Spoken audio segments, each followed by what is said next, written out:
Wapendwa watazamaji wa Catholic Moshi Online TV, karibuni katika tafakari yetu ya Dominika ya 4 ya mwaka A wa kanisa.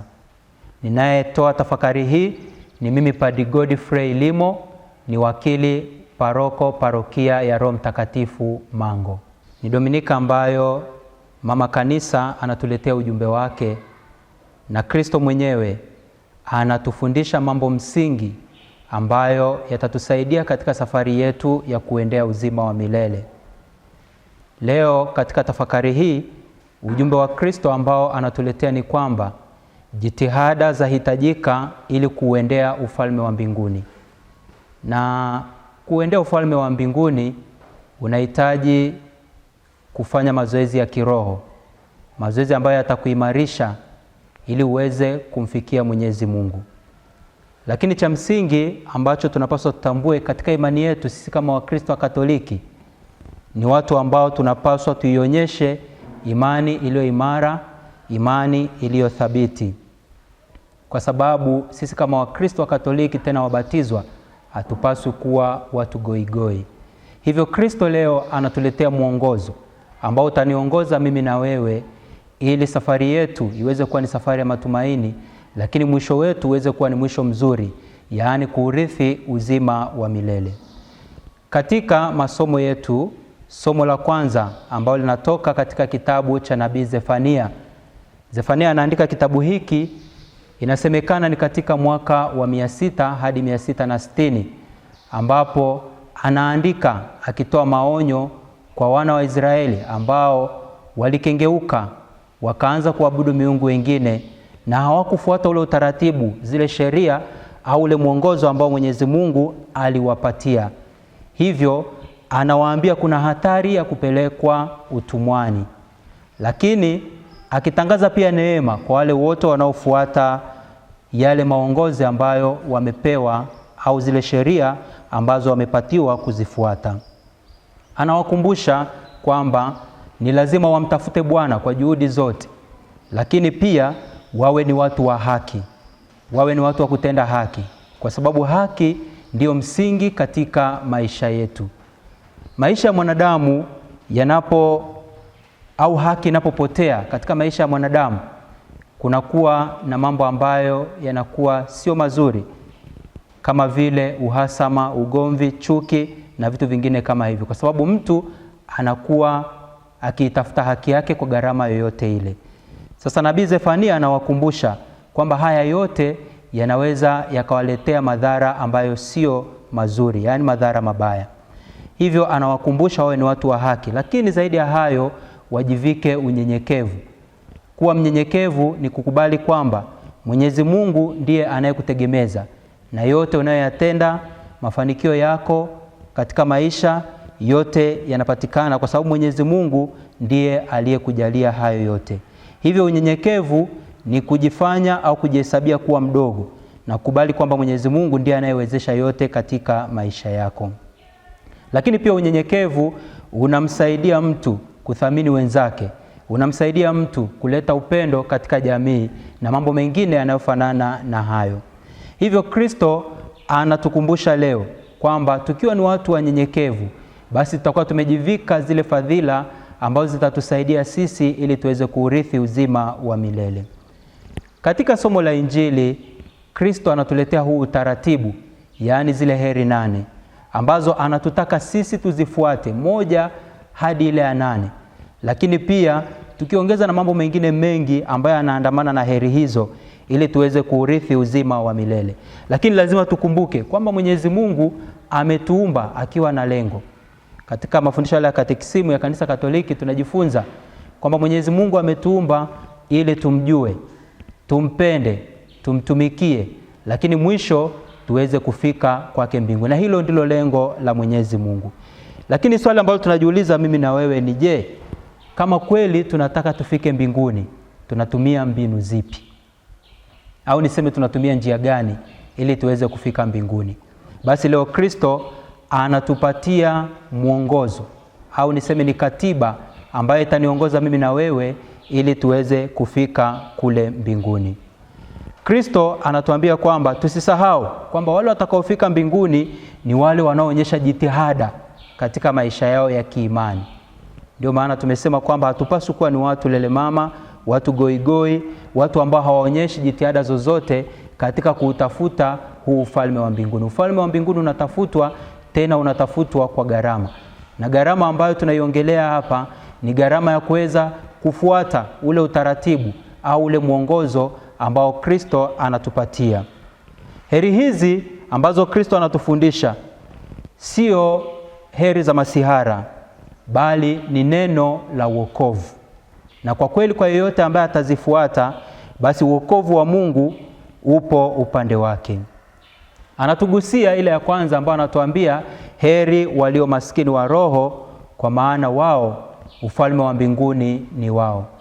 Ni kweli heri hii inatuongoza sisi tuweze kuwa maskini, lakini umaskini ambao Kristo anautaka ni umaskini ambao utaniongoza mimi na wewe katika kuuendea ufalme wa mbinguni. Labda pengine tunaweza tukajiuliza kwa nini Kristo hatutake sisi tuwe maskini? Kwa sababu kila mtu anapenda utajiri. Upo utajiri wa aina mbalimbali. Labda ni utajiri wa fedha, utajiri wa mali, utajiri wa vyeo, utajiri wa elimu na utajiri wa vitu vingine vingi ambavyo tunakumbana navyo katika maisha yetu. Lakini Kristo anatuonya kwamba utajiri huu pengine unaweza ukawa ni sababu ya mimi na wewe kukengeuka na kuacha au kutokufuata ule utaratibu, ule mwongozo ambao ametupatia, na baadaye tukajikuta tumeingia katika jehanamu. Basi Kristo anatukumbusha utajiri wa kiroho ambao anautaka kwetu. Uwe ni utajiri wa masakramenti, kuzipenda sakramenti za kanisa, uwe ni utajiri wa kuzipenda amri za Mungu, uwe ni utajiri wa kuziishi amri za kanisa, uwe ni utajiri wa kuonyesha upendo kwa wengine, uwe ni utajiri wa kuwa mtu wa sala na mambo mengine mengi ambayo yanafanana na hayo. Basi tujitahidi sana katika maisha yetu. Huu umaskini wa roho ambao Kristo anatuambia ni umaskini ambao unabeba zile heri nyingine zote. Hatutaweza kuchambua heri moja baada ya nyingine, lakini hii ya kwanza itoshe tu kutuambia kwamba sisi ambao tunataka kurithi uzima wa milele ni lazima tujitahidi kwa hali na mali, tufanye jitihada ili tuweze kurithi uzima wa milele. Lakini watu wale ambao wanaitwa kama ni maskini wa roho ni wale ambao hawana kingine cha kutegemea bali Mwenyezi Mungu mwenyewe. Na wao vitu vyao vyote, mafanikio yao yote, yale yote wanayoyafanya wameyakabidhi katika himaya ya Mwenyezi Mungu. Kwa hiyo umaskini huu wa roho ni pamoja na kujikabidhi bila kujibakiza chini ya himaya ya Mwenyezi Mungu. Na kama ambavyo nimesema, tunaweza tukapitia heri moja baada ya nyingine, lakini itatuchukua muda sana. Lakini itoshe tu kusema heri hii ya kuwa maskini wa roho inatufaa sana katika kutujenga kiimani, katika kutujenga kiroho na katika kutuimarisha ili tuweze kuziishi zile amri za Mungu, mwongozo ambao anatupa, amri za kanisa, kuziishi sakramenti, lakini pia kuwa watu wema katika jamii. Basi katika somo la kwanza tumemsikia nabii anatukumbusha mambo msingi, na yeye pia anagusia mambo ya unyenyekevu. Na anasema wale ambao watabaki kuwa wanyenyekevu, wale ambao watabaki kuwa wapole, wale ambao watamtumainia Mwenyezi Mungu, wale ambao watamtafuta Mwenyezi Mungu, wale ambao watatafuta haki, hao watajikuta wamo katika furaha ya uzima wa milele. Ijapokuwa yeye anasema kwamba hawatapelekwa utumwani, lakini kutokupelekwa huku utumwani ndio kule kufurahia kuwa katika himaya ya Mwenyezi Mungu, yaani kuurithi uzima wa milele. Kwa hiyo katika somo hilo nabii anatukumbusha kwamba unyenyekevu ndio ufunguo wa kuziishi hizi heri ambazo Kristo anatupatia leo. Wale wasio na unyenyekevu wanakuwa pia wagumu katika kupokea katiba hii ambayo Kristo anatupatia. Wanakuwa ni wagumu katika kupokea mwongozo huu ambao Kristo anatupatia. Lakini ukishajivika unyenyekevu, basi heri hizi zinakuwa ni rahisi kwako. Na ndio maana mtu mnyenyekevu inakuwa ni rahisi sana kwake yeye kuzishika na kuziishi amri za Mungu, amri za kanisa, sakramenti mbalimbali, na pia kuishi ile amri kuu, amri ya upendo ambayo Kristo ametupatia. Kwa hiyo ukikosa unyenyekevu, ndugu zangu, Utataka kuonekana daima kuwa mkubwa mbele za watu na hata kuonekana ni Mungu mtu hapa duniani. Lakini unapokuwa maskini wa roho, vitu vyote, maisha yako na kila kitu katika maisha yako unakikabidhi kwa Mwenyezi Mungu, na unakuwa unamtegemea Mwenyezi Mungu na kumwangalia kwamba yeye ndiye mpaji wa yote na yeye ndiye tegemeo lako. Lakini pia ukikosa unyenyekevu, upole pia unapotea. Tumesikia Kristo akituambia heri wale ambao ni wapole. Ukikosa unyenyekevu, upole unakuwa umepotea. Lakini pia ukikosa unyenyekevu, dharau zinakujaa. Lakini pia unakuwa ni mtu wa majivuno, unakuwa ni mtu ambaye hujali wenzako, unakuwa ni mtu ambaye hutasamehe wenzako. Tumeambiwa hapa heri wale wenye kiu na wale wenye njaa. Sasa unakuwa ni mtu ambaye huwajali watu kama hao, huwajali maskini, huwajali wale walioko chini, wale wanaogandamizwa, wale wanaoonewa. Basi tujitahidi sana, tujivike unyenyekevu, kwa sababu unyenyekevu unatuimarisha katika hali yetu ya kibinadamu, kukubali kwamba Mwenyezi Mungu ndiye mpaji wa yote na sisi kama viumbe vyake tunamtegemea yote. Vyote tulivyo navyo, mali zote tulizo nazo na vyote ambavyo ni mafanikio kwetu, tunavihesabia kuwa vya Mwenyezi Mungu. Katika somo la pili tumemsikia Mtakatifu Paulo anatukumbusha katika waraka wake ule kwa Wakorinto, anatuambia kwamba Mungu huvutiwa zaidi na mtu aliyeungamanisha maisha yake pamoja na maisha ya Kristo. Kumbe ndugu zangu, kama kweli unataka kupendwa na Mungu, kama kweli unataka kuhesabika kama mtoto wa Mungu, ni lazima maisha yako yafanane na maisha ya Kristo. Na ndio maana Kristo alipowaona wale watu, alipanda mlimani, akaketi na akaanza kuwahubiria, akiwafundisha jinsi gani wanaweza kufanana na yeye. Basi tujitahidi sana katika safari yetu ya kiimani, tuwe ni watu ambao tunayaunganisha maisha yetu ili aweze kufanana na maisha ya Kristo. Lakini pia tujitahidi kwamba katika unyenyekevu wetu tuweze kumuona Kristo katika maisha ya wengine. Unapomwona mwenzako, ni lazima umuone ni Kristo aliyeko ndani yake.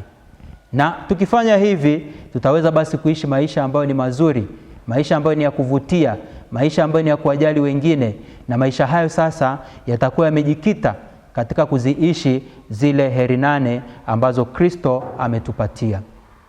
Majina makubwa, vyeo vikubwa, elimu au mali nyingi visitufanye tukajiondoa katika ule uwepo.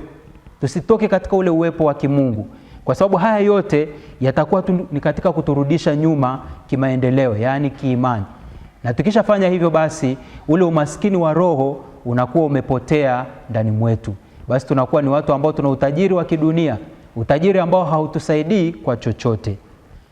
Tusiwe pia ni watu ambao tunajisifu na kuona kwamba mafanikio yetu ni kwa sababu ya juhudi zetu wenyewe.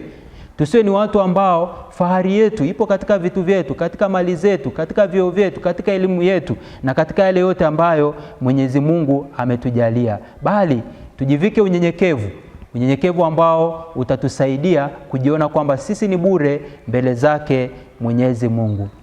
Nimeupenda sana wimbo au ile haleluya ambayo tumeiimba, Tomaso akiwa anamuuliza Kristo, anamwambia sisi hatujui uendako.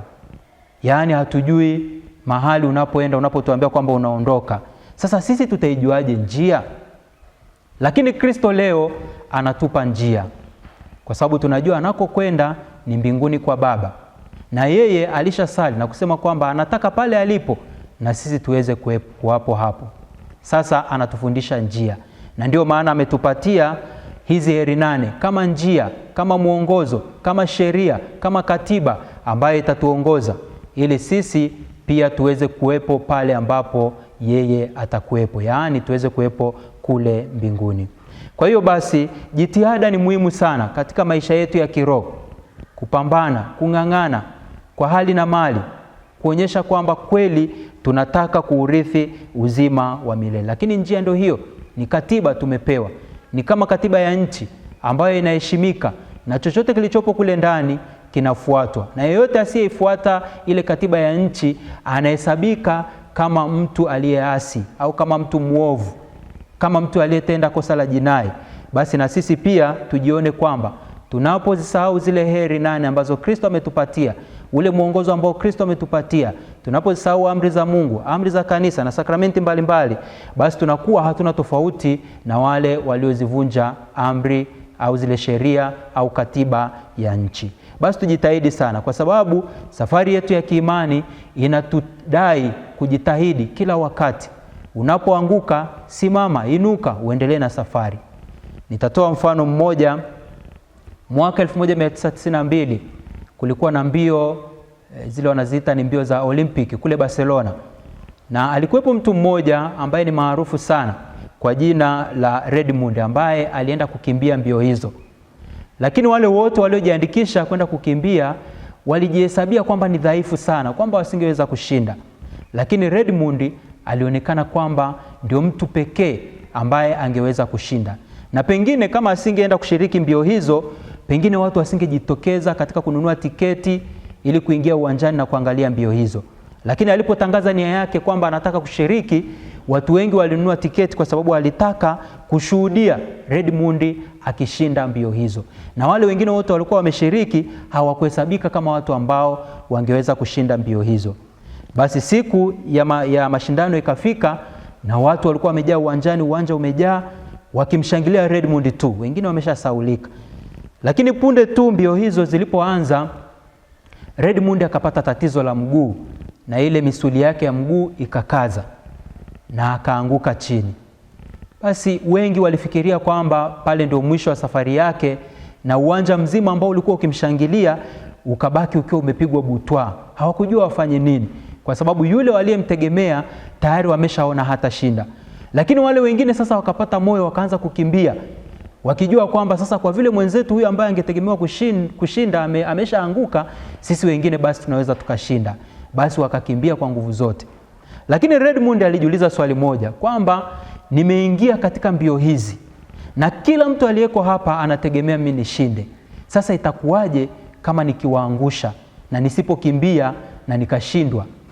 Basi akajitia moyo, akainuka, akaanza kuruka kwa kuchechemea kwa mguu mmoja. Akajisemea moyoni kwamba hata kama sitakuwa wa kwanza, lakini ninajua kwa hakika nitashinda mbio hizi. Hata kama sitashinda katika vitabu vya dunia, lakini katika umati huu wa watu mimi nitakuwa ni mshindi leo. Basi Redmond akasimama, akaanza kukimbia kwa kujikongoja, na baadaye wale ambao walikuwa wameshinda hawakupigiwa makofi, hawakushangiliwa. Kila mtu anamwangalia Redmond ili aweze kufika pale mwishoni. Basi Redmond akakimbia hivyo akiwa anachechemea, akisaidiwa na baba yake, mpaka akafika pale mwishoni. Na alipofika pale mwishoni, ijapokuwa alikuwa ni wa mwisho, lakini uwanja mzima ulilipuka kwa shangwe, wakimshangilia, wakifurahi kwa ushindi huo, kwamba alijiona pengine asingeweza kushinda, lakini akajikaza na akaamua kwenda mpaka akafika pale mwishoni. Basi ndugu zangu, mimi niwaombe kitu kimoja, kwamba hapa duniani tunakimbia mbio. Mara nyingine tunaanguka. Hata hizi heri ambazo tumezitaja, mara nyingine unashindwa kuziishi. Lakini ukishagundua kwamba umeanguka, ambacho unapaswa kufanya ni kusimama mara moja, kujitia moyo na kuanza tena safari upya.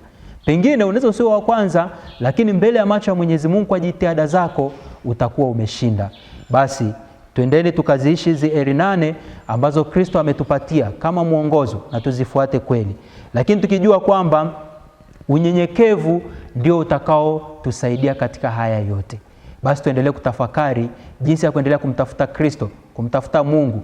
Lakini mwongozo tumeshapewa, ni si kuchagua kuufuata ama kutokuufuata. Lakini kama Kristo wa Katoliki wabatizwa, sisi tumechagua kufuata mwongozo huu, na basi ufalme wa mbinguni utakuwa upande wetu. Tumsifu Yesu Kristo. Bwana awe nanyi na awe rohoni mwako. Awabariki na kuwalinda Mungu Mwenyezi, Baba na Mwana na Roho Mtakatifu. Nendeni na amani.